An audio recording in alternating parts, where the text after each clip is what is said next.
Всем большой привет, дорогие мои зрители! Сегодня я предлагаю приготовить очень простой рецепт вкусного шоколадного печенья из самых доступных ингредиентов. Берем одно яйцо, все ингредиенты должны быть комнатной температуры. Добавляем щепотку соли, 100 граммов обычного сахара, 10 граммов ванильного сахара, 60 граммов растительного масла, 50 граммов воды комнатной температуры. Перемешиваем венчиком. У меня вот такой вот самодельный. —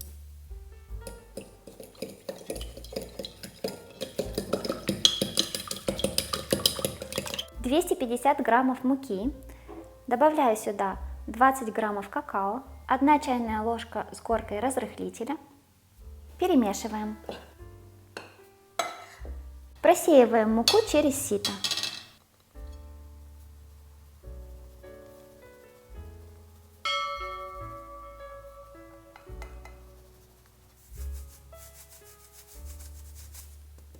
Замешиваем тесто. Если тесто будет слишком липким, то может понадобиться добавить чуть больше муки.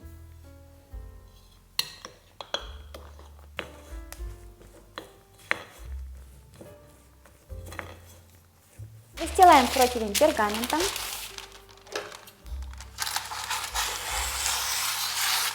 Как видите, тесто делается очень-очень быстро, поэтому заранее нужно прогреть духовку. Столовой ложкой берем тесто и формируем шарики.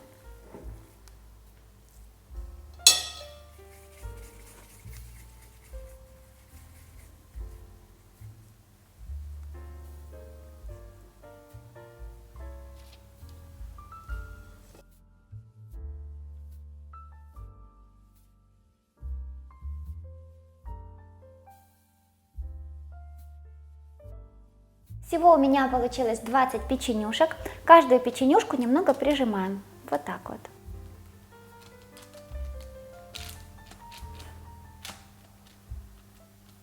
Воспользуясь моментом, хочу поблагодарить абсолютно всех зрителей, которые за последнее время стали спонсорами нашего канала, а также всех зрителей, которые материально поддерживают наш канал и способствуют его развитию. По желанию можно сверху посыпать сахарной пудрой, так получится красивее. Выпекаем печенье 15 минут.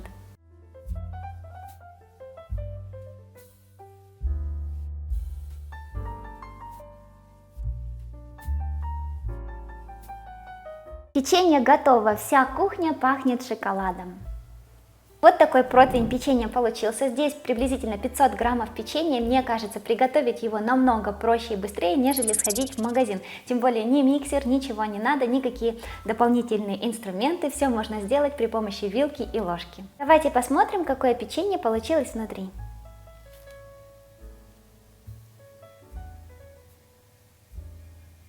На нашем канале уже есть один рецепт шоколадного мраморного печенья с трещинками. Оно получается безумно вкусное, но оно на сливочном масле, поэтому это не такой бюджетный рецепт, но обязательно нужно попробовать. Переходите по ссылочке и готовьте обязательно.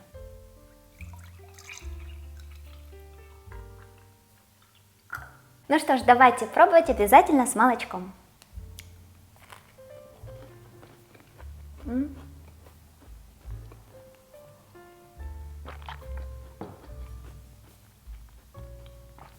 Несмотря на то, что здесь такие простые доступные ингредиенты, получается очень вкусное печенье, чем-то похоже на шоколадные прянички.